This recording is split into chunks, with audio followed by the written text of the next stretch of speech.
আয়াত ৮৩ وأيوب إذ نادى ربه أني مسني الضر وأنت أرحم الراحمين। অনুবাদ।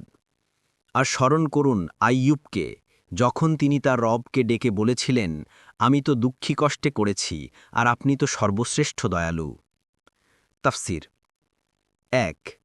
কুরআন থেকে শুধু এতটুকু জানা যায় যে তিনি কোনো দুরারোগ্য রোগে আক্রান্ত হয়ে সবর করে যান এবং অবশেষে আল্লাহর কাছে দোয়া করে রোগ থেকে মুক্তি পান।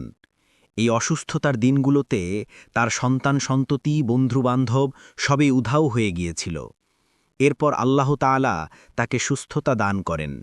হাদিসে এসেছে, রাসূলুল্লাহ সাল্লাল্লাহু আলাইহি ওয়াসাল্লাম বলেন, আল্লাহর নবী আইয়ুব আলাইহিসসালাম ১৮ বছর মুসিবত ভোগ করেছিলেন।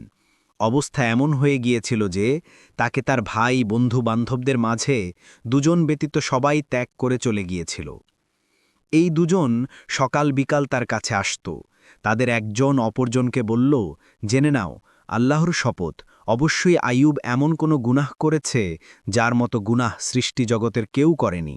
তার সাথীটি বলল, এটা কেন বললে?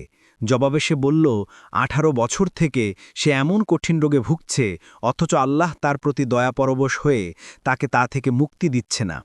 এই কথা শোনার পর সাথীটি আইয়ুব আলাইহিসসালামের সাথে দেখা করতে গিয়ে ব্যথিত হয়ে কথাটি তাকে জানিয়ে দিল। তখন আইয়ুব আলাইহিসসালাম তাকে বললেন, আমি জানি না তুমি কি বলছো, তবে আল্লাহ জানেন, পূর্বে আমি কখনো কখনো ঝগড়ায় লিপ্ত দুজনের পাশ দিয়ে যাওয়ার সময় এটাও শুনতাম যে তারা আল্লাহর কথা বলে বলে নিজেদের ঝগড়া করছে। তখন আমি বাড়ি ফিরে তাদের পক্ষ থেকে কাফফারা আদায় করতাম। এই ভয়ে যে তারা হক ছাড়া অন্য কোনোভাবে আল্লাহর নাম উচ্চারণ করেনি তো। ঘটনা বর্ণনা করতে করতে রাসূলুল্লাহ সাল্লাল্লাহু আলাইহি ওয়াসাল্লাম বললেন, আইয়ুব আলাইহিসসালাম তার প্রাকৃতিক কাজ সারাতে বের হতেন। কাজ সারার পর তার স্ত্রী তার হাত ধরে নিয়ে আসতেন। একদিন তিনি তার প্রাকৃতিক কাজ সারার পর তার স্ত্রীর কাছে ফিরতে দেরি করছিলেন। এমন সময় আল্লাহ তাআলা আইয়ুব আলাইহিসসালামের কাছে ওহী পাঠালেন যে, আপনি আপনার পা দ্বারা ভূমিতে আঘাত করুন। এই তো গোসলের সুশীতল পানীয়। তার স্ত্রী তার আগমনে দেরি দেখে নিজেই এগিয়ে গিয়ে তার কাছে পৌঁছলেন। তখন আইয়ুব আলাইহিসসালামের যাবতীয় মুসিবত দূর হয়ে তিনি পূর্বের ন্যায় সুন্দর হয়ে গেলেন। তার স্ত্রী তাকে দেখে বললেন, হে মানুষ, আল্লাহ আপনার উপর বরকত দিন। আপনি কি ওই বিপদগ্রস্ত আল্লাহর নবীকে দেখেছেন? আল্লাহর শপথ, যখন সে সুস্থ ছিল তখন সে ছিল আপনার মতোই দেখতে। তখন আইয়ুব আলাইহিসসালাম বললেন যে, আমি সেই ব্যক্তি। আইয়ুব আলাইহিসসালামের দুটি উঠান ছিল, একটি গম শুকানোর, অপরটি জব শুকানোর। আল্লাহ তাআলা সে দুটির ওপর দুখণ্ড মেঘ পাঠালেন। একখণ্ড মেঘ সেই গমের উঠোনে এমনভাবে স্বর্ণ ফেলল যে সেটি পূর্ণ হয়ে গেল। অপর মেঘখণ্ডটি সেটির ওপর এমনভাবে রৌপ্য বর্ষণ করল যে সেটাও পূর্ণ হয়ে গেল। সহিহ ইবনে হিব্বান ৭/১৫৭, হাদিস নং ২৮৯৮। মুস্তাদরকে হাকিম ২/৬৩৫, ৪১১৫। অন্য বর্ণনায় এসেছে, রাসূলুল্লাহ সাল্লাল্লাহু আলাইহি ওয়াসাল্লাম বলেন, একবার আইয়ুব আলাইহিসসালাম কাপড় খুলে গোসল করছিলেন। এমত অবস্থায় এক ঝাঁক স্বর্ণের টিড্ডি, পঙ্গুপাল তার উপর পড়তে আরম্ভ করল।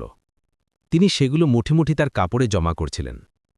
তখন তার প্রভু তাকে ডেকে বললেন, হে আইয়ুব, আমি কি আপনাকে যা দেখছেন তার থেকেও বেশি প্রদান করে ধনী করে দেইনি?